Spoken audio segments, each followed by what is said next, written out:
la présentation aujourd'hui. Fait que, bon, on est dans une année de comète.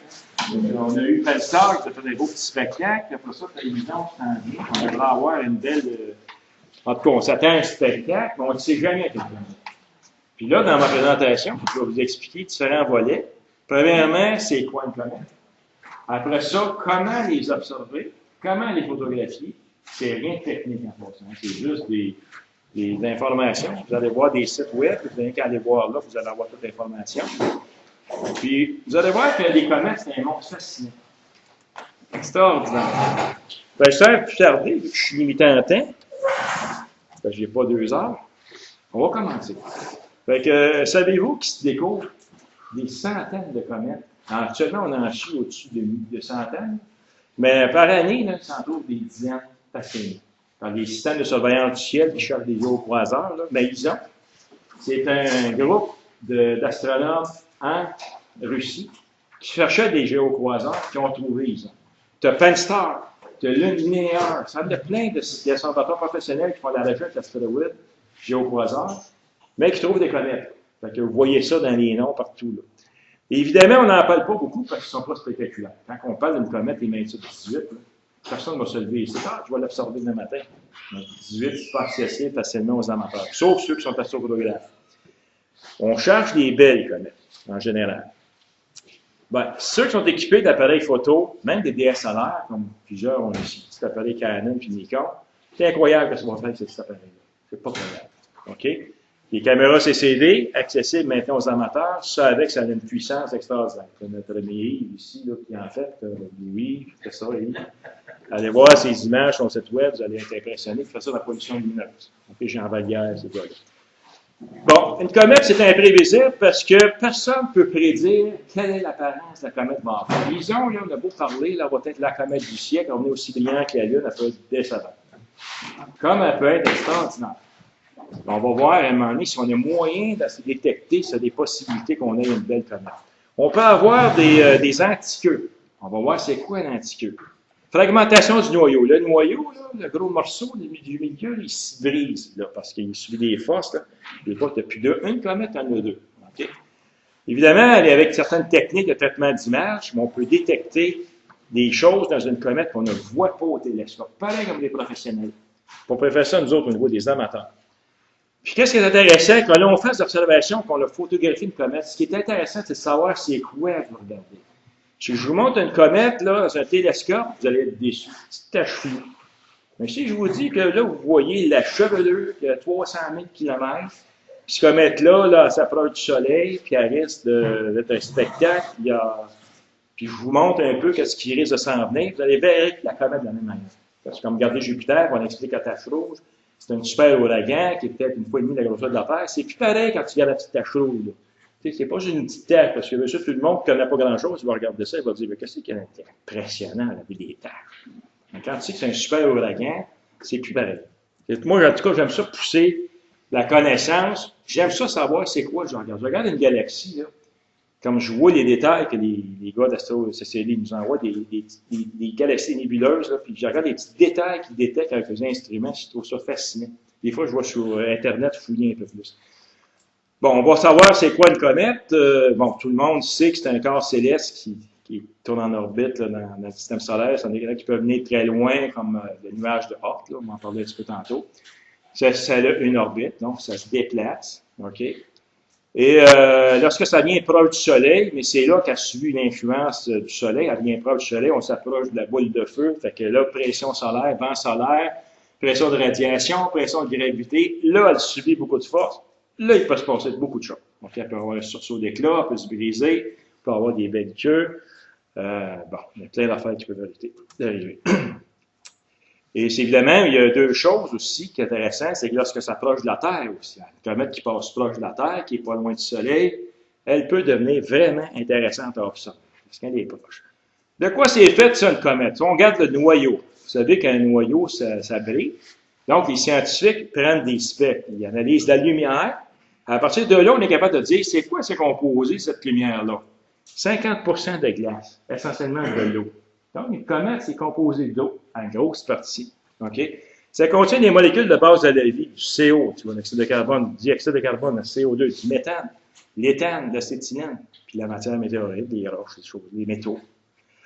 C'est quand même intéressant qu'on ait trouvé des éléments de base d'un comète. Ainsi qu'il y a des théories qui disent que peut-être dans le passé, la Terre a été bombardée par des milliers de ce comète, puis c'est ça qui nous a ramené l'eau, puis les éléments de base de la vie, qui avaient des conditions gagnantes, mais la vie, elle s'est émergée sur la Terre. Le panspermie, qui appelle ça.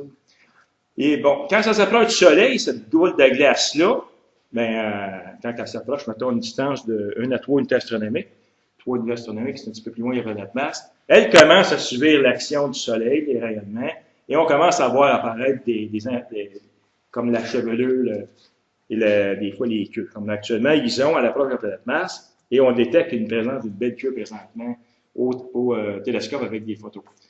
Puis, à votre grande surprise, quand vous observez une comète, vous voyez une tache ronde. Des fois, on voit un point dedans. Les gens ont l'impression que c'est le noyau de la gaz. C'est faux. C'est pas le noyau. Le noyau, ça a à peu près 2 à 10 km. Donc, à la distance de la planète Mars, là, vous regardez l'horizon ce soir, là, vous allez voir la chevelure, la Coma. Okay?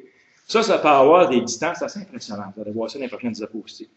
Le noyau, c'est seulement que les sondes peuvent voir ça. Même le Hubble Space Telescope n'est pas capable de voir le noyau. Il voit le Komodo, le gaz qui est proche. OK? Ça, c'est pas mal plus gros. Et chaque noyau de comète, ça tourne. C'est pas fixe. Ça tourne, différents mouvements. Ça peut varier de 5 heures à 70 heures. OK? Voilà un bel exemple qu'on s'attend à voir. C'est une belle comète Macna. Regardez la belle grande queue ici que ça a faite. Là. Hein? Si on peut voir ça, on va être content. C'est ce qu'on espère. Mais est-ce qu'on va voir ça? Bon, regardons les autres constituants d'une comète. Fait que la chevelure, donc à partir du noyau, on va avoir une chevelure. Ça, c'est des gaz, parce que une comète, c'est comme des gaz gelés. En s'approchant du Soleil, ça subit la pression solaire, les vents solaires, tout ça, ça se met à se dégager par des fissures, et ça dégage des jets, là, comme des geysers de gaz, et elles deviennent de plus en plus grosses, okay, en diamètre apparent. La coma, ou la chevelure, c'est la même chose. C'est composé d'atomes puis de gaz, puis de particules. C'est libéré de la comète en s'approchant comme un astéroïde, quand ça ne vient pas du Soleil, il n'y a aucune émission de gaz. C'est un bloc de roc, il se promène. Une comète, c'est du gaz qui est congelé, puis que ça se dégage à travers les particules du Soleil. C'est là que ça devient intéressant. Et de quoi c'est composé, ça, la chevelure? Bon, regardez les diamètres que ça a, là. En général, c'est compris entre 50 000 km et 250 000 km. Alors, regardons ça comme faux. La distance Terre-Lune, c'est 400 000 km. OK. On parle de dimension de la chevelure, juste le coma autour, de 250 000 km. C'est quasiment la moitié de la distance Terre-Lune. C'est assez impressionnant. Là, vous le voyez au télescope, parce que c'est un gros diamètre apparent.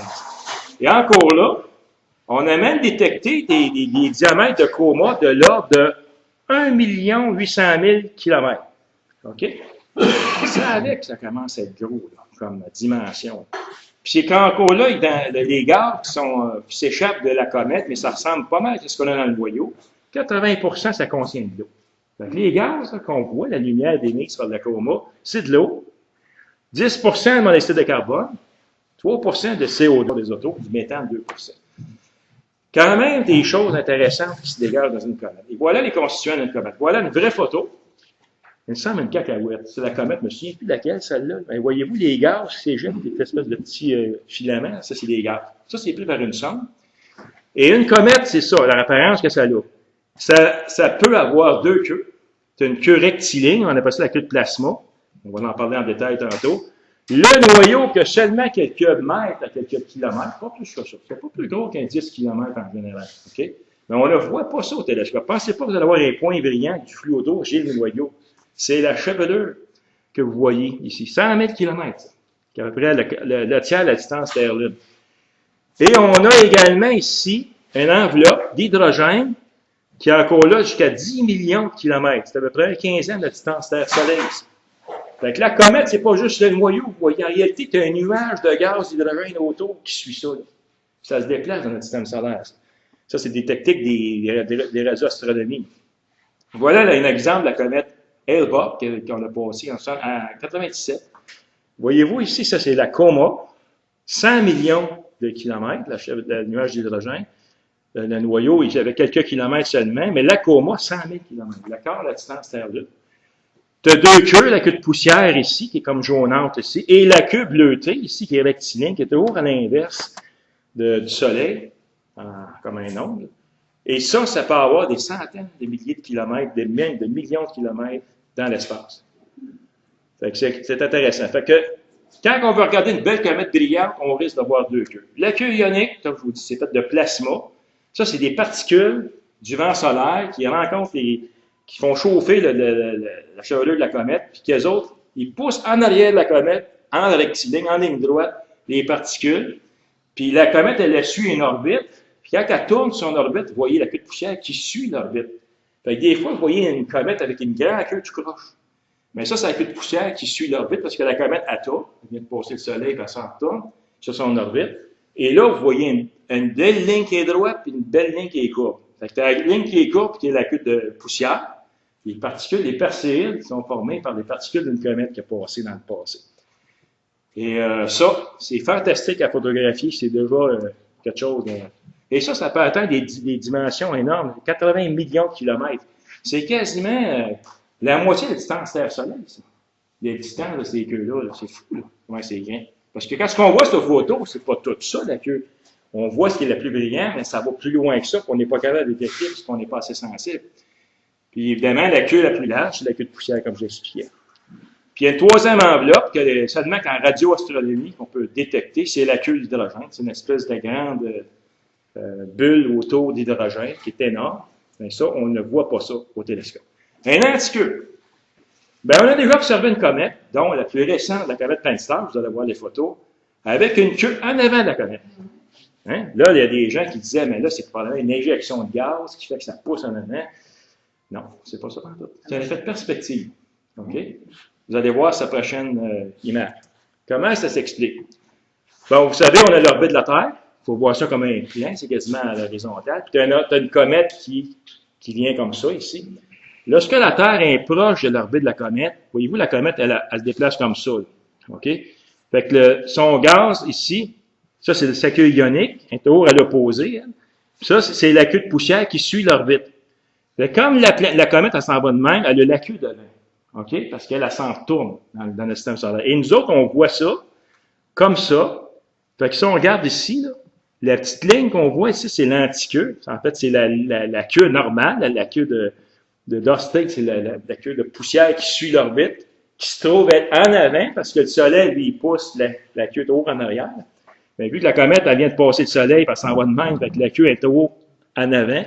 Puis nous autres, on regarde ça de même. Fait que ce qu'on voit, finalement, c'est comme si ça avait une queue en avant. C'est un effet de perspective. Il n'y a rien de gaz en avant pour faire ça. Pan-STARRS. Vous avez entendu parler de Pan-STARRS au mois de mars? Au mois de mai, la Terre a croisé son orbite, ce qui fait qu'on a eu une des plus belles antiqueux que j'ai jamais vu une antiqueux aussi belle que ça, mais c'est seulement ces photos qu'on voyait ça. J'ai essayé d'observer ça au télescope, aux jumelles, impossible. Ça, c'est la queue de poussière, OK? Excusez, la queue ionique. Et ça, c'est l'antiqueux. Regardez qu'est-ce qu'on disait. Le 21 mai, que les amateurs en photographie, ils ont pu prendre des photos comme ça, et on voit très bien l'espèce de ligne en avant de la comète, parce que c'est le noyau. En général, ça pointe vers le Soleil. Et là, tu as une queue en avant. Fait que la comète, elle se déplace de même. Tu sais. Et là, pour expliquer ça, c'est un effet de perspective. C'est là que j'ai été fouillé sur Internet, parce que moi, je veux comprendre comment ça se fait qu'il y a une antiqueux. Et c'est là que j'ai découvert le beau petit schéma que vous avez vu tantôt, qui expliquait très bien c'est un effet de perspective. Fait que l'orbite, la comète, elle s'en tourne, puis là, c'est la queue qui est en arrière, puis tout, tu regardes en direction, comme ça.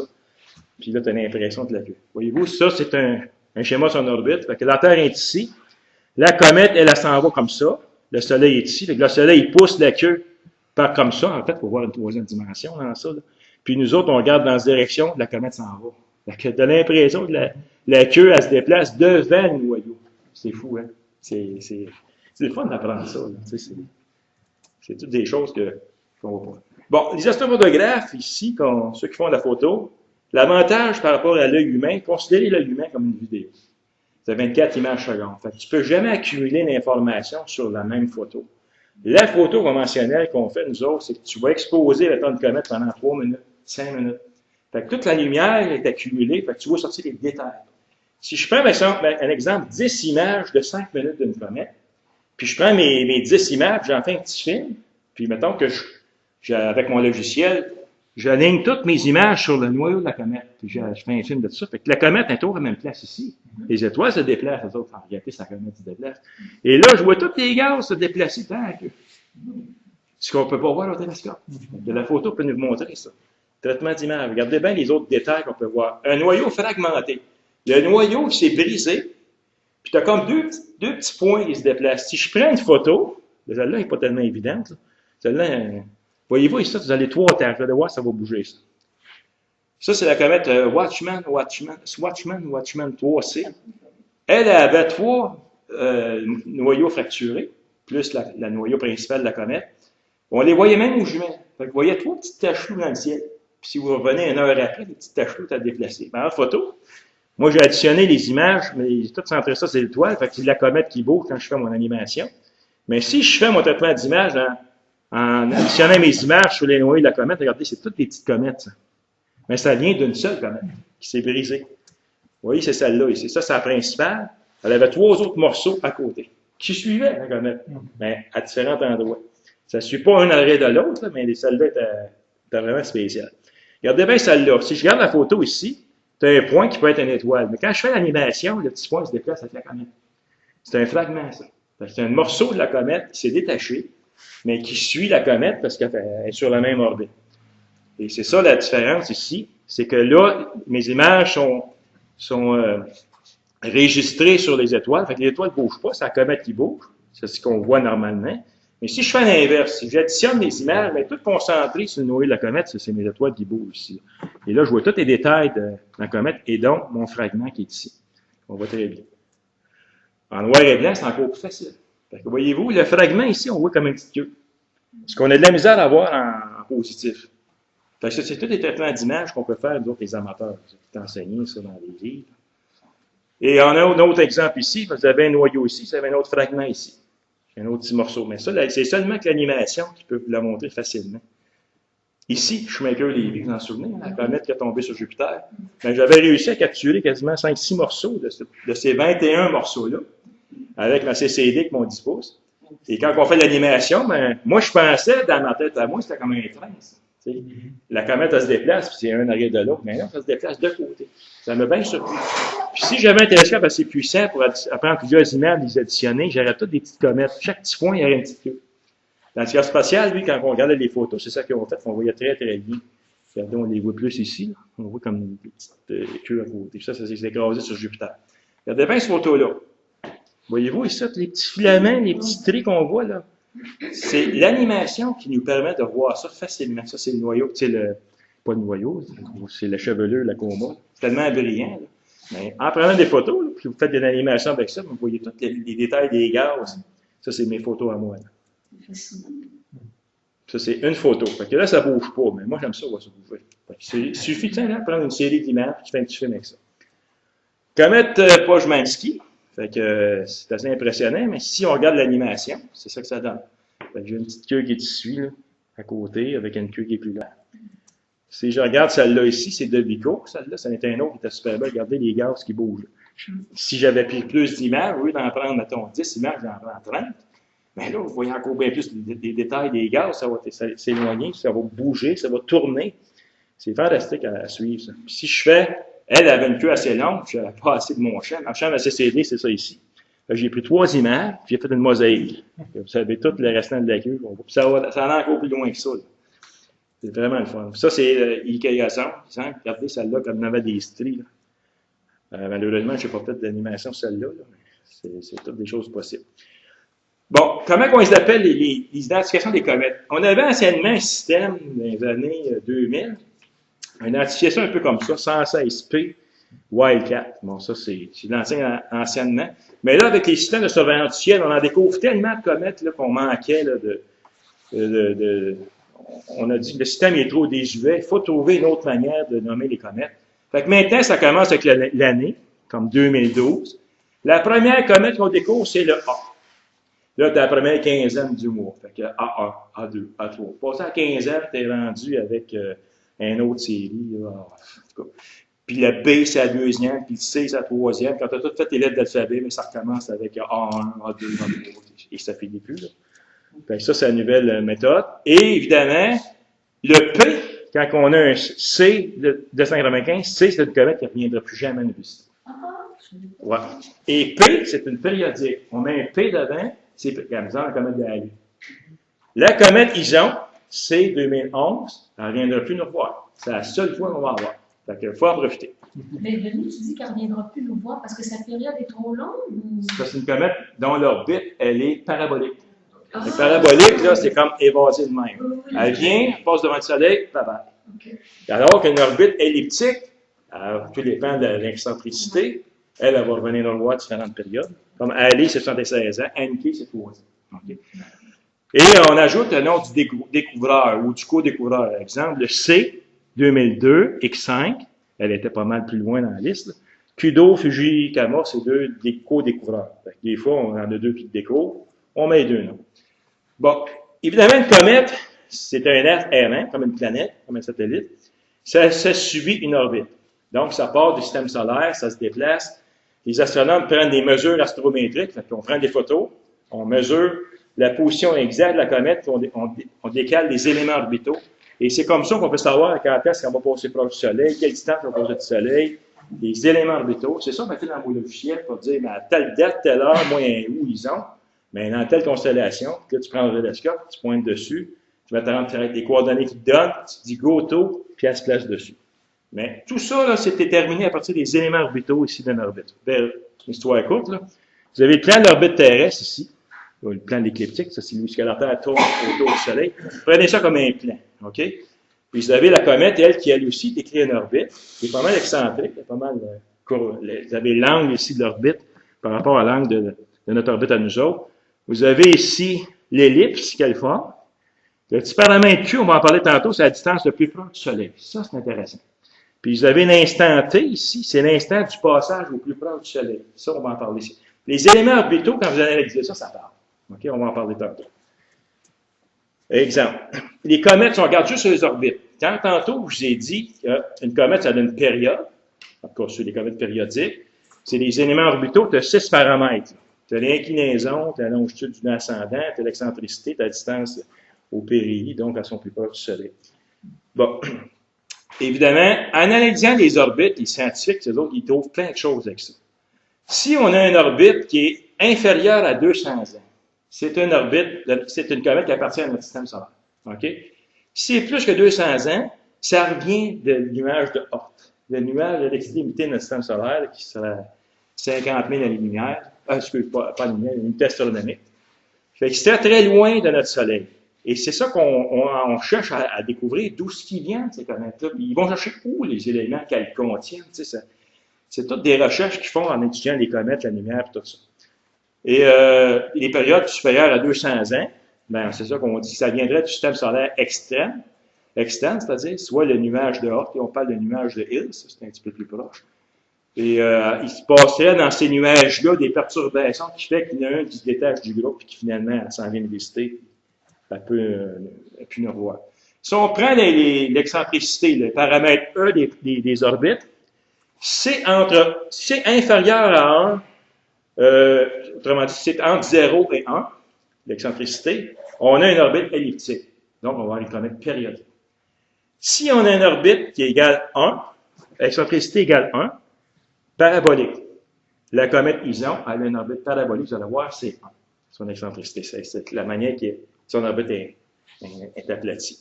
Et plus que 1, c'est hyperbolique. Ça, sont rares, ça. On ne les voit plus, ces deux-là. Parabolique, hyperbolique, ils viennent une fois, là, ils vont avoir un C devant leur nom. Et c'est ça qu'on dit. Fait que les orbites elliptiques, c'est comme être périodique. Différentes périodes, ça peut être 3 ans, ça peut être 115 ans, ça peut être 200 ans. Okay? Mais ceux qui sont en orbite parabolique et hyperbolique, c'est ben, moi, j'ai regardé les éléments orbitaux, juste en regardant le paramètre E, je sais, celle-là, à avoir un C, on l'avait revu. Ison, c'est la première fois que j'ai vu. J'étais voir son excentricité, c'est 1, on la reverra pas. Mais ça a un avantage, parce qu'elle n'a jamais passé devant le Soleil. OK? Ça, c'est un des éléments qui peut faire que la comète peut être spectaculaire. Comme aller à passer souvent dans le Soleil, 76 ans, en repasse. Là, se fait évidemment, le Soleil agit dessus, il y a une partie de la matière qui apparaît, puis elle va revenir dans 76 ans, mais elle n'a jamais passé. Si elle passe, tout dépend de comment ça va, sa matière, la manière dont c'est composé, elle peut nous offrir un spectacle aussi, vu qu'elle n'a déjà jamais passé. Elle n'a jamais passé. Fait que c'est ça ici que j'en parle. Ici. Les périodiques, c'est on en a beaucoup quand même, les comètes périodiques, là, le P, le paramètre P, le nom. Mais des hyperboliques là, sont rares. Très rares, ceux-là. Ceux qui attribuent le P, C, machin, et qui calculent les éléments orbitaux, c'est-tu l'Union astronomique internationale? C'est le Manuel Center. C'est les mêmes qui attribuent le numéro et qui déterminent le... Ça, c'est l'Union astronomique internationale. Okay. Les désignations, c'est eux autres qui font ça. Mais les paramètres orbitaux, c'est toute la MPC. Okay. De toute façon, c'est la MPC qui envoie ça à eux autres, l'Union astronomique. Fait que les comètes rasantes, c'est ceux dont le périhélie approche. Le périhélie, c'est la distance au Soleil. Tu as des comètes qui vont frôler le Soleil. Là. Il y en a une qui a passé la comète Lovejoy, 140 000 km. C'est super. Tout le monde pensait qu'elle allait mourir. Elle a réussi à passer, elle a fait un beau spectacle. C'est pour ça que les comètes sont vraiment des surprises. Okay? Moi, j'appelle toujours ça surprise. C'est ça qui est fascinant d'observer une comète. Une comète peut avoir, mettons, une magnitude, il n'y a même pas atteignement dans un gros célestion, mettons, une magnitude de 12. Puis à un moment donné, elle a un sursaut d'éclat. Elle peut tomber à magnitude 7 en quelques heures. Ça, vous avez des informations. Oui, vous avez des informations qui apparaissent à perdre. Ah, telle comète, tu étais invisible, elle est invisible, sauter la sphère, tout le temps. C'est parce que probablement quelque chose qui est arrivé dans l'intérieur de la comète qui a fait coup. Ça a comme éjecté de la matière, elle réfléchit, elle subit des forces, elle devient plus brillante tout à coup. On appelle ça des sursauts d'éclat. Puis vous allez voir que c'est surprenant. Il y a des comètes suicidaires. Il y en a plein. Il y a des comètes là, sur SOHO. Ça, c'est les images de la sonde SOHO avec la caméra LASCO 3. Ça, c'est le Soleil. Ici, c'est un cache. Regardez bien, c'est une animation. C'est pas gros, là. C'est des comètes de quelques centaines de mètres. Regardez bien ici, là. Vous allez avoir une petite comète là, qui va apparaître. Regardez ici. Voyez-vous le petit point qui se déplace, là? Elle n'a pas passé l'autre bord, là. Elle s'est suicidée. Elle a foncé le dans le Soleil. D'abord. Et il y a des comètes qui vont frôler, des comètes rasantes, puis il y a des comètes qui passent assez loin. OK? Les comètes qui se suicident de même, là, il y en a plein. Il y en a des centaines de l'année. Il y a un gars là, qui prend une photo de l'ASCO comme ça, il est sorti en toutes les demi-heures. Il met ça dans son logiciel, il fait des comparaisons d'images. Puis lui, il cherchait des petits points qui se déplacent dans le monde. Là, quand il voit ça, lui, il prend son Photoshop, il met un X dessus, X, Y, il envoie ça à l'équipe qui analyse les images, puis tu penses qu'il y a une comète à la position X, Y, là, parce que c'est comme un graphique, ça. Puis le gars, il dit, bah oui, vous avez découvert une comète? Il y en a un qui en dit à 1000. Lui, il a du fort. C'est un prophète de retraite, mais il faut écouter pas de l'observation. J'ai allé chercher les images de SOHO, puis m'amuser avec ça.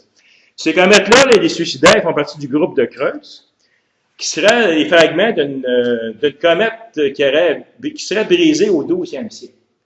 Fait que vu que c'est des petites comètes qui sont tous à la même orbite, on pense que ça viendrait d'une grosse comète, ça serait brisé là, en 1200, les années 1200. On les appelle aussi les comètes SOHO. Suivez les images de SOHO qu'on les voit, parce que c'est trop proche du Soleil. Lovejoy, qui était là en 2011, au mois de décembre 2011, c'était une comète du groupe de Creuse, 200 mètres. Celle-là a passé à 140 000 km de la surface du Soleil. Moi, je l'ai suivi sur le SOHO, en direct. C'était fantastique. Regardez bien les images. C'était comme ça.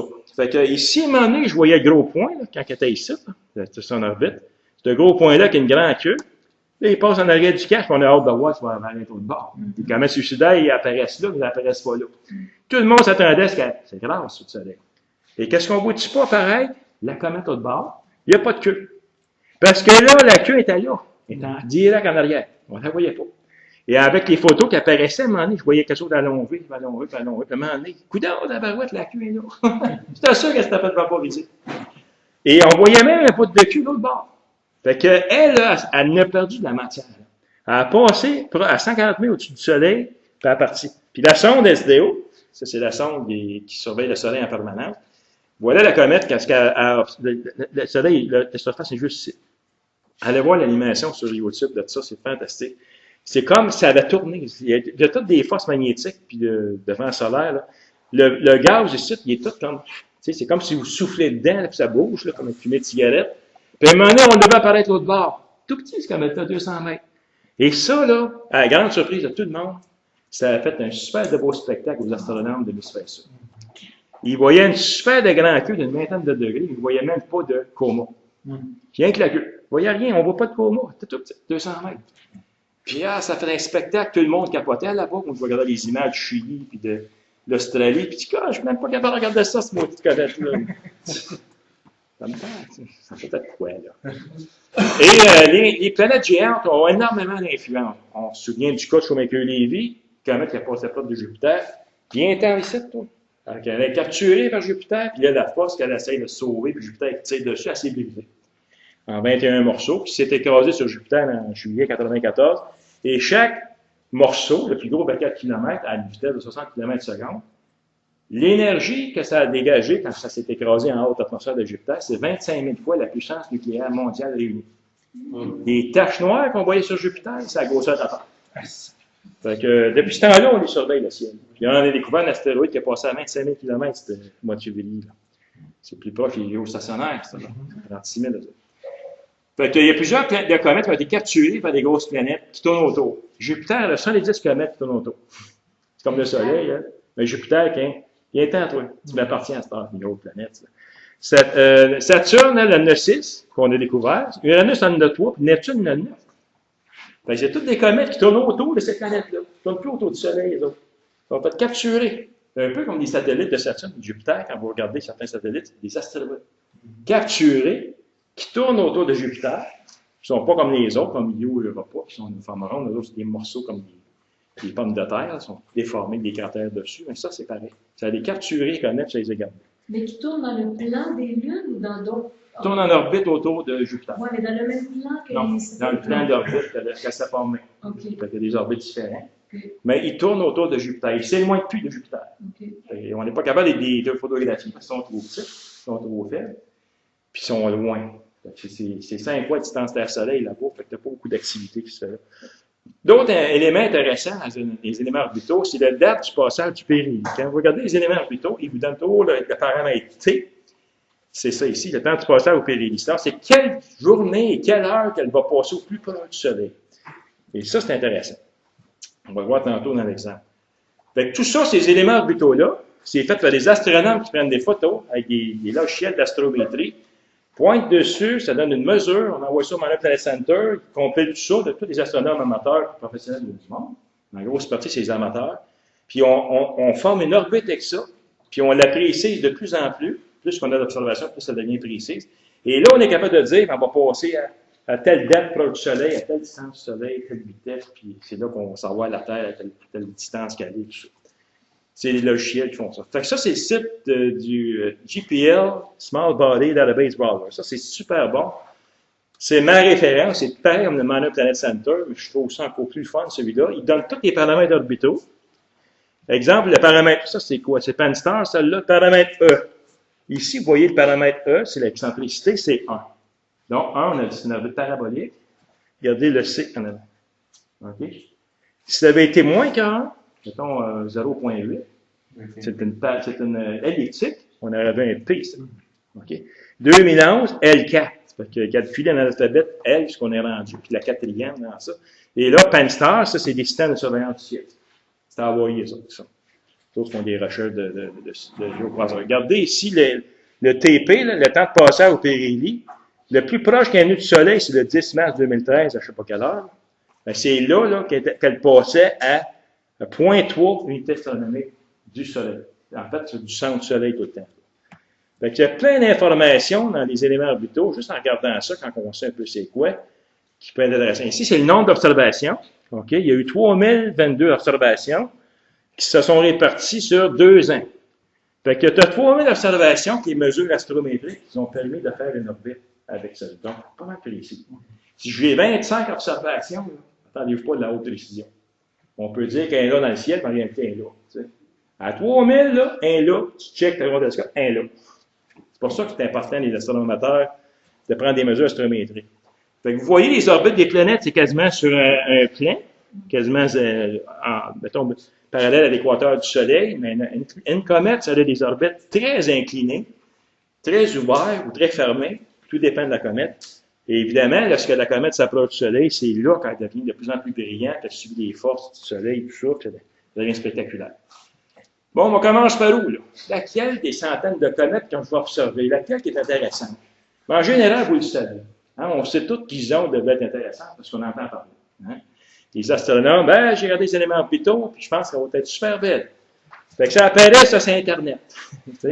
Facebook, on en parle de ces listes astronomiques. Tous les astronomes, ça se parle, ça s'envoie des vidéos, ça s'envoie des rapports d'observation, puis on suit ça, puis ben, ça devrait être intéressant. Ensuite, le Minor Planet Center. Le site web de Saichi Yoshida, c'est un Japonais qui compile toutes les observations des amateurs dans le monde. De toutes les comètes, il y a des photos, il y a des éphémérides, il y a des éléments orbitaux, il y a des cartes du ciel, paroles alphabétiques les plus brillantes aux moins brillantes.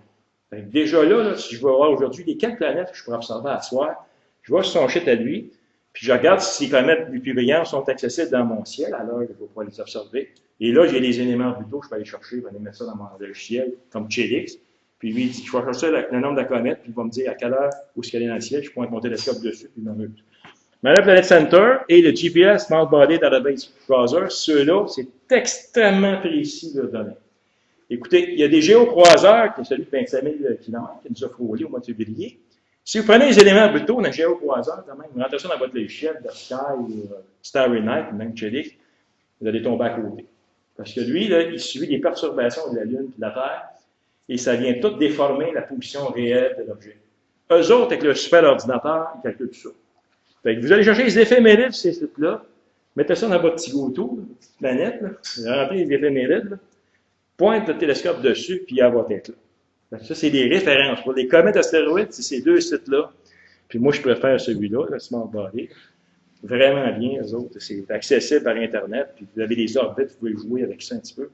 Et là, les trucs pour les observer, pour les traiter les images, ben, c'est sur le site, la section didacticielle, que j'ai créé en 2-3 ans dans le Forum Astro-Québec. Ça, c'est des trucs d'observation des comètes, des trucs de traitement d'images, comment faire pour faire une animation, comme je vous ai montré tantôt, sortir les détails, mais ça, j'explique le fonctionnement des logiciels, puis vous avez simplement qu'à aller télécharger ça, puis il y a des images de pratique, ceux qui sont astrophotographes, ben, c'est assis, puis ils pratiquent ça, puis là, maintenant, ils apprennent ces techniques-là, puis ils peuvent appliquer ça à leurs propres images après. C'est une référence, ça, pour les trucs des astronautes. Évidemment, il faut lire le mode d'emploi de vos télescopes, parce que c'est beau avoir des éphémérides, là, des positions à son endroit de déclinaison. Mais moi, je veux observer la comète, mais je ne sais pas comment rentrer ça dans la manette de mon télescope. C'est tout marqué dans vos lignes d'instruction. Il y en a beaucoup qui ne lisent pas. Mais dans la manette d'un télescope Bluetooth, vous avez une fonction que vous pouvez entrer les coordonnées de n'importe quel objet dans le ciel, puis vous pèsez le bouton Bluetooth, puis il va se placer dessus. Vous ne saviez pas ça, hein? Vous avez appris quelque chose? Oui. C'est parce que nos télescopes, ils suivent toute une rotation sidérale. Ouais. Comment tu fais pour suivre tes comètes? Mais ça, la comète, elle ne va pas assez vite. Elle va pas assez vite pour qu'elle va arriver dans le champ.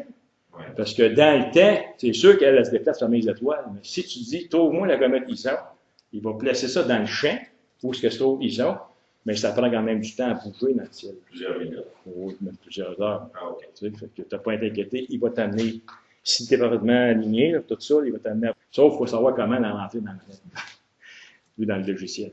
Fait que voilà une photo écran du site de Saichi Yoshida, c'est un japonais. Fait que vous voyez, c'est les comètes les plus brillantes en premier. Fait que tu as Lemon ici, après ça, tu as Pan-STARRS, après ça, tu en as d'autres. Avec les photos. Là, vous cliquez sur la photo, vous avez toutes les photos prises les amateurs. Il y en a des super de belles. Tu sais. Il met les données ici selon les dates les plus proches. Là, mais la chanson de droite de déclinaison, mais ça, c'est des systèmes de coordonnées, c'est pour trouver vos objets dans le ciel. Il faut rentrer ça dans votre manette, il faut rentrer ça sur votre logiciel, puis il va vous le montrer. Distance de la Terre, distance au Soleil, la magnitude. Bien, ça, c'est des éléments de base pour essayer d'observer les comètes. C'est un bon site, ça. Le Minor Planet Center, c'est l'organisme qui compile toutes les données des planètes, des astéroïdes, des géocroiseurs, tout ça. Mais c'est sûr que les éléments orbitaux que je vous ai montrés tantôt, c'est tous des chiffres. Ça. Vous ne rentrez pas ça à mitaine. Vous allez vous brancher sur le site. Les autres, ils ont toutes les comètes. C'est un fichier texte. Vous téléchargez le fichier texte dans votre logiciel. Vous sélectionnez la comète Ison, puis il dit, tu marques la date et l'heure, puis au moins c'est dans le ciel. Comme c'est par texte, ça prend 2 minutes de faire ça. Tu sais, vous ne rentrez pas ça à mitaine. C'est facile. Je vais lire ces sites-là. Je vais marquer les sites, là. C'est ça. Donc, Orbital Element dans la forme pour télécharger dans les logiciels de planétarium populaires. La Sky, Starry Night, tout ça. Puis il y a les liaisons aussi sur le site. Fait que ça, c'est super précis. Ça, c'est le GPL Smart Body Database Browser. Tout ça, ce que je vous montre là, c'est tout expliqué ça, dans la section didacticielle, comment mettre vos paramètres, comment rentrer votre latitude, votre longitude, les dates, les heures, tout ça, c'est tout expliqué étape par étape. Là. Vous avez rien qu'à aller là, vous allez voir la section qui parle de ça. Vous allez tout avoir comment faire. Et ça génère des fichiers texte de même. Fait qu'on a la date ici, on a l'heure, et la position, la magnitude. Donc, il faut faire attention à la magnitude, par contre, parce que, comme je vous dis, les comètes, c'est imprévisible. Comme là, apparemment, ils ont, serait 2 magnitudes plus faibles que je prédisais. Mais on est loin encore du soleil, tu sais. Vous allez voir tantôt. Et comment la trouver dans le ciel? Si vous n'avez pas de télescope, puis vous n'avez pas de GOTO, rien de ça, bien, pour moi, la comète est invisible aux jumelles ou à l'œil nu. Et où dans le ciel? Bien, tous les logiciels, ils ont les coordonnées azimutales. Ça, c'est bien simple. Si vous cliquez sur la comète, puis vous allez voir, coordonnées équatoriales, c'est pour un télescope, avec des GOTO. Coordonnées azimutales, c'est altitude puis azimut. C'est comme une boussole. OK? Fait que le nord, c'est 0, l'est, c'est 90, le sud, c'est 80, puis l'ouest, c'est 270, puis les mesures entre ça. Et les hauteurs, ben, l'horizon, c'est 0, le zénith, c'est 90, entre les deux, c'est 45.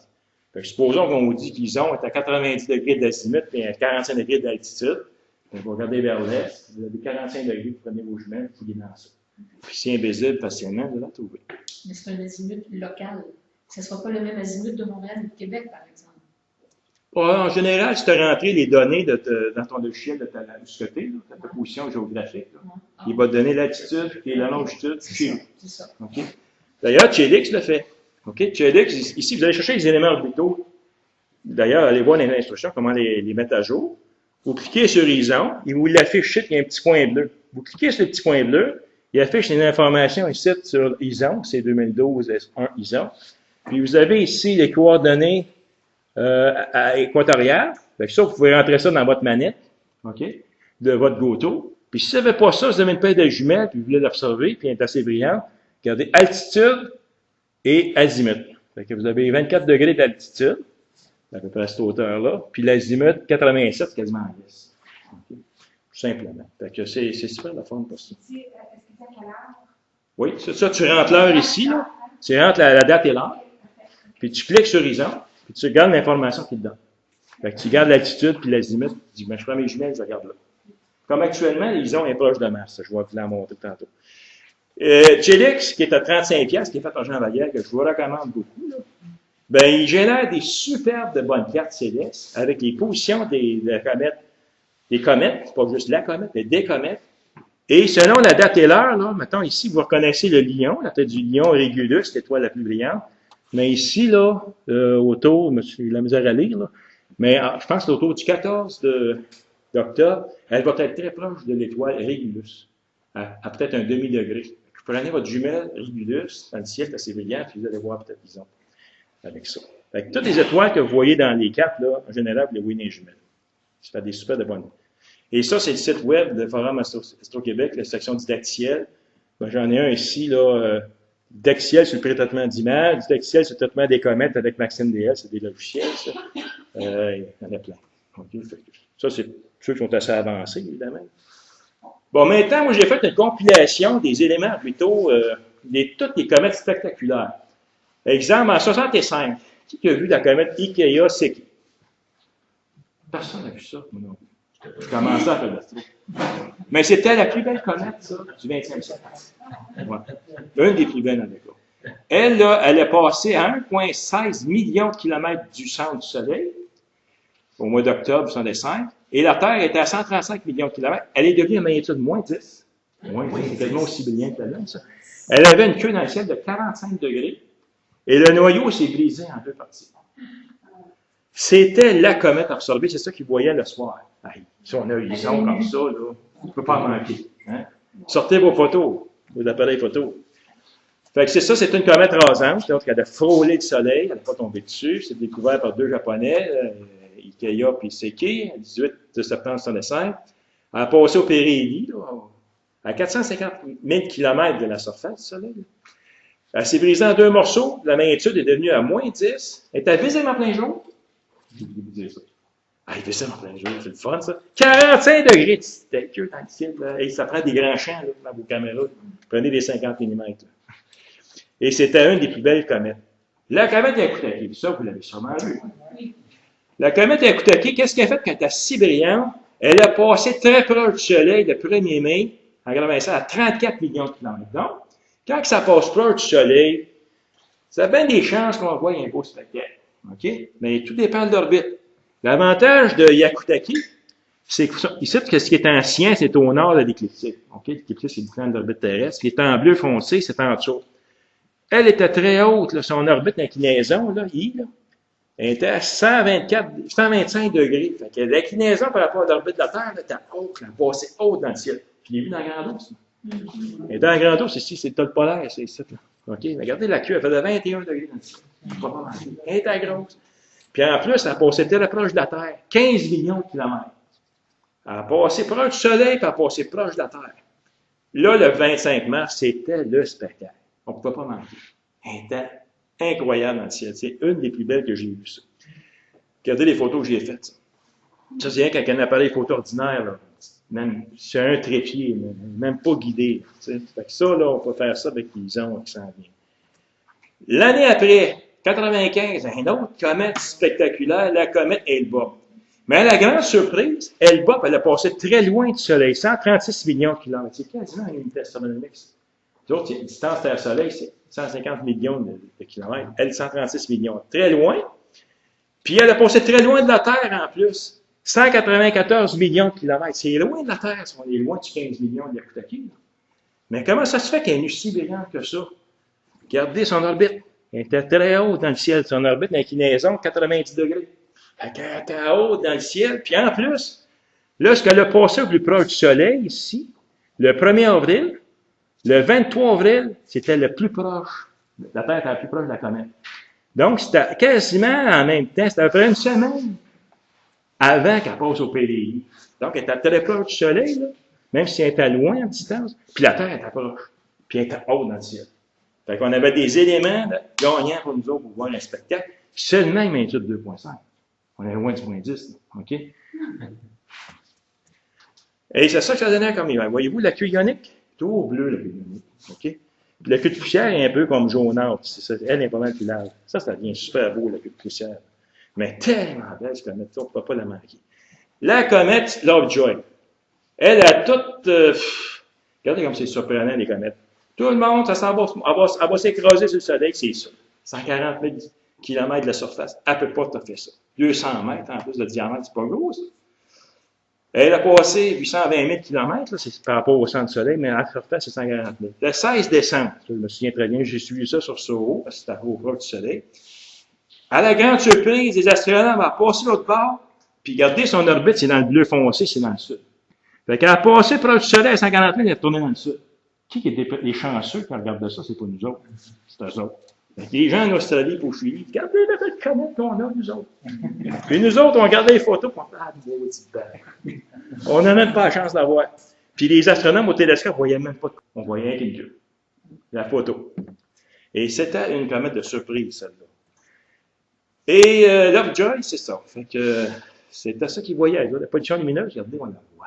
La pollution lumineuse, c'est les chances. On va peut-être avoir un spectacle semblable. On a eu Penstar cette année. Penstar n'est pas plus brillante qu'elle m'a étude 5.8. C'est pas gros, ça. Mais elle a passé à 45 millions de kilomètres du Soleil. C'est relativement proche. Puis en plus que ça, regardez ici les dates. Le 10 mars, elle passait au plus proche du Soleil, puis le 5 mars, elle passait au plus proche de la Terre. Donc, les conditions gagnantes. OK? Puis elle est au nord. Regardez ici, là, elle passe du sud, foncé, elle passe au nord. Son inclinaison, 84 degrés. Donc, très inclinée. Elle passe au nord. Puis en même temps qu'elle passe proche du Soleil, à 45 millions de kilomètres, donc relativement proche, la Terre est pas loin, est proche. Fait que donc, on a pu voir un spectacle extraordinaire. On a vu Penstar à différentes... Ici, voyez-vous la queue ionique ici? Là? Puis regardez la queue de poussière, une belle éventail. C'était super beau, ça. Maintenant, si on regarde tout ça avec Ison, est-ce qu'on va avoir les conditions gagnantes avec Ison? Bon, la distance au Soleil, qui va passer 1,86 million de kilomètres. C'est proche, en tabarouette, ça. OK? Tantôt, j'ai un tableau comparatif, ça, tout le fun. Elle va passer 2 fois proche de la Terre. La première fois, le 21 novembre, elle va passer à 128 millions de kilomètres. Le 21 novembre. Elle passe au PDI le 28. Une semaine après. Qu'est-ce qu'on a vu dans les autres comètes tantôt? Hein? C'est des conditions gagnantes, ça aussi. On va l'avoir tantôt. Bon, ça, je vais passer ça un petit peu, là, parce que là, je manque de temps. Je vais tout de suite aller au tableau de comparaison. Regardez, j'ai tout pris les paramètres Q, les distances au périhélie, puis les distances de la Terre, des comètes super intéressantes qu'on a vues. Et Kiyosaki, là, elle a passé 1,16 million de kilomètres, puis à 135 millions de la Terre, des kilomètres de la Terre. Mettons Ison ici, elle va passer à 1,86 million de kilomètres. Ça ressemble pas mal à Kiyosaki, ça. Hein? Alors, elle va passer très proche du Soleil. Elle, Kiyosaki, 135 millions de kilomètres quand elle est plus proche de la Terre. 128 millions, nous autres, on a un autre à 104 millions. Donc, on va passer au mois de décembre. OK? Ici, Hyakutake est à 34 millions. Donc, c'était pas mal plus loin. Puis, elle nous a donné un beau spectacle. Elle a passé à la distance de la Terre de 15 millions de kilomètres. Elle va passer à 104 millions de kilomètres au mois de décembre. Ici, Lovejoy, ben, elle a passé super proche du Soleil, mais elle était quand même 104 millions de kilomètres. Donc, si on regarde ça, là, Ison, là, elle ressemble pas mal à Kiyosaki, là, dans la distance au Soleil et la distance de la Terre. OK? Puis elle est venue à moins 10. Ça ne veut pas dire qu'elle va venir à moins 10. Mais ça regarde, là, si on regarde un peu statistiquement parlant, là, ça regarde des conditions intéressantes, disons. OK? Et encore là, comment on va faire pour la trouver? Mais allez chercher les paramètres orbitaux de vos logiciels comme Chelix sur Internet, allez voir l'aide en ligne, allez mettre une mise à jour de ça. Cliquez sur Ison, rentrez votre coordonnée, votre locale, la latitude, longitude, dans le logiciel. Mettez la date et l'heure. Lui, il va vous le dire dans le ciel où ce qu'elle est. Puis essayez de l'observer avec votre télescope ou avec vos jumelles. Ça va rien d'intéressant. Et juste pour vous informer qu'actuellement, la comète Ison, elle s'approche de Mars. OK? Elle va passer à 10 millions de kilomètres de Mars, très proche de la planète Mars. À tel point que ça se peut que les sondes sur Mars soient sollicitées pour la prendre en photo. Fait qu'on risque d'avoir des photos de la comète Ison de Mars bientôt, parce que c'est au mois d'octobre ça se passe. Puis actuellement, si vous observez Ison, elle est à peu près 1 degré de la planète Mars. 1 à 2 degrés de la planète Mars. Fait que le matin, si vous localisez Mars dans le ciel, elle est à côté. On va-tu avoir une photo de curiosité du sol avec la comète d'Invas? Ça me rend bien ça, ouais, ça. Ça fait écœurant. À partir du 27 novembre, n'oubliez pas qu'elle passe au périhélie le 28 novembre. À partir du 27 novembre, la comète va rentrer dans le champ de l'ASCO 3 de SOHO. Là, ça va être sur Internet. Surveillez vos Internet, moi, vous le dire. OK? Là, vous branchez sur le site de SOHO. Vous allez cliquer sur l'ASCO 3. Vous allez voir les belles images bleues. Vous allez voir la belle comète qui est dedans. Et là, vous allez voir, à chaque demi-heure, il rafraîchisse une nouvelle image. Puis là, vous allez voir comment elle va se comporter. As-tu une grande queue? Elle va-tu se briser? Elle va-tu passer l'autre bord? C'est tout ça qui va être le fun. En direct sur Internet. Elle va s'en aller comme ça. Elle va suivre ici, elle va faire le tour du soleil, elle va partir par en haut. Et c'est après qu'elle va passer le périhélie qu'on risque d'avoir un spectacle, parce que là, elle monte vers le nord. OK? Voilà qu'est-ce que ça donne. Fait qu'actuellement, on est ici dans le Lion, pas loin de la planète Mars. Elle s'approche de plus en plus du soleil, avec les jours qui s'en viennent. Elle passe au périhélie le 28. Après ça, elle va passer dans le ciel du soir. Là, c'est le matin que ça se passe. Après le 28, ça commence le soir. Là, ça va vous prendre un horizon dégagé. Parce que c'est collé au soleil. Attendez que le soleil soit sur l'horizon. Vous voyez, exemple, des champs d'Estrie, ou dans le bout de Mirabel, un horizon dégagé. Puis, aussitôt que le soleil est couché, là, prenez vos jumelles et regardez, là.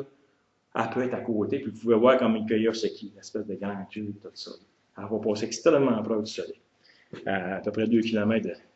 Et évidemment, c'est l'occasion d'installer la caméra sur le trépied et de prendre des photos. Mettez ça à peu près 800 à 600 ISO. Mettez votre diaphragme au maximum. Mettez ça sur un trépied, puis prenez des pauses. Ça peut être entre 1 et 5, tout dépend de la longueur focale. Si vous prenez une 50 mm, vous pouvez exposer plus longtemps. Si vous prenez une 200 mm, c'est un petit peu moins longtemps. Puis faites un foyer sur un lampadaire au loin, une étoile brillante, puis prenez-en des photos. Vous prenez pas d'en prendre. Prenez-en 15, 20, 25, ça. Et là, vous pouvez avoir des super de belles images, un beau paysage autour, comme on a vu tantôt. C'est comme ça qu'ils ont pris des caméras comme ça. Et si vous le guidez, ça c'est un système de guidage, fait que lui, il suit le mouvement des étoiles automatiquement. Fait que vous mettez votre caméra, là, vous pouvez exposer plus longtemps. Vous pouvez prendre des images de, je sais pas, de 30 secondes. Fait que là, ça va avoir encore plus de détails dans la comète et tout ça. Là. Ceux qui sont moyennement équipés, un peu comme Yves et moi, une lunette, réfracteur monté sur mon truc équatorial avec une DSLR dessus, avec un petit autoguideur. Bon, là, on va chercher des belles images de ça. Ça a une focale de 500 mm, 540 mm. Puis dans mon cas, moi, j'avais, ça c'est mon abri, j'avais un 12 pouces Meade RCX avec un... Et là, moi, j'ai réussi à la photographier alors qu'elle était à la distance de Jupiter. C'était à 5 unités astronomiques, elle était à la magnitude 16.1. Vous la voyez ici. Là, on voit la Coma. C'est pas une noyau. OK? Pas de queue. C'est 5 fois la distance Terre-Soleil. Ça, c'est au mois de janvier, 18 janvier 2013. Je l'ai photographié le 5 février 2013. Là, on commence à voir une petite queue ici. OK? Et encore là, on est quasiment à la distance de Jupiter. Là, elle est rendu à 15.9. Ça, c'est même pas accessible dans nos télescopes. Mais la photo nous permet de sortir ça. Vous voyez, j'ai pris beaucoup d'images, parce que ça fait une belle grande ligne ici. Et au mois d'avril, les photos de Hubble sont accessibles sur Internet, les photos originales. Fait qu'il y a des amateurs comme moi qui prennent des photos, qui les traitent. Entre-temps, les images, on voit ça ici. On voit le noyau, on voit deux autres petits noyaux à côté. Donc, il y en a qui ont dit, ah, c'est splitté. Le noyau de la comète, c'est splitté, c'est en grosse lettre. Puis moi-même, je me suis fait pogner avec ça, j'ai envoyé ça sur Facebook. Ah, la comète, c'est splitté. Wow, deux parties, ça. Puis à un moment donné, moi, ça fait jouer des lignes. Absolument, c'est des points. Tu sais. Ça m'intriguait. Je suis allé fouiller sur Internet. Puis finalement, j'ai trouvé l'explication. What's going on with this comet? Ils ont aimé ce point d'interrogation. Parce que là, il y avait des ovnis dans ça. T'avais la fin du monde sans nom. T'avais toutes sortes d'affaires sans nom. Finalement, qu'est-ce que c'est? C'est des prises d'images pour le télescope Hubble qui bouge. Le télescope, il bouge, il tourne autour de la Terre. Fait que lui, il prend une série d'images basées sur les étoiles. Puis il fait une combinaison d'images. Ça fait comme une ligne dans un sens. Il prend une autre série avec un autre filtre. Là, il a bougé. Fait que la combinaison d'images, là, la ligne, c'est comme là. Puis après ça, tu prends une autre série d'images avec un autre filtre, là, c'est rendu vertical. Tu combines tout ça, ça donne ça. Mais ça, c'est pas traité avec le mouvement de Hubble. Parce que les amateurs n'ont pas le logiciel pour ça. Ce qu'eux autres ont, l'équipe de Hubble. Fait que ça a sorti sur Internet tout croche. Moi-même, je suis de poignet. Coupable. Sauf qu'à un moment donné, les lignes, ça m'intriguait. Il y avait des ovnis dans ça, mais là, c'était pas des ovnis dans mon cas. Voilà la vraie image traitée du 13 avril. Le 30 avril. C'est ça, quand la voyez-vous, vous ne la voyez pas, le noyau, mais regarde, vous voyez la Coma. Ça, c'est la Coma, vous voyez. C'est pas le noyau. Les gens vont vous dire c'est le noyau, mais c'est pas le noyau. C'est impossible à voir. Trop petit. C'est à 2 km à distance de. Au mois d'avril, c'est un peu plus loin que Mars. Vous voyez, il y a l'échelle actuelle 11. Autour de 11. Actuellement. Et voilà une photo récente prise, lui, il était à magnitude 12 à l'époque, il était à 1,8 unité astronomique, donc plus loin que la planète Mars. Ça a été prise récemment, ça, le 17 septembre 2013, en photo. Mais regardez la petite queue qui apparaît, puis elle est plus loin que Mars. Elle est loin du Soleil encore. Attendez qu'elle passe par le Soleil. Vous allez voir. Conclusion.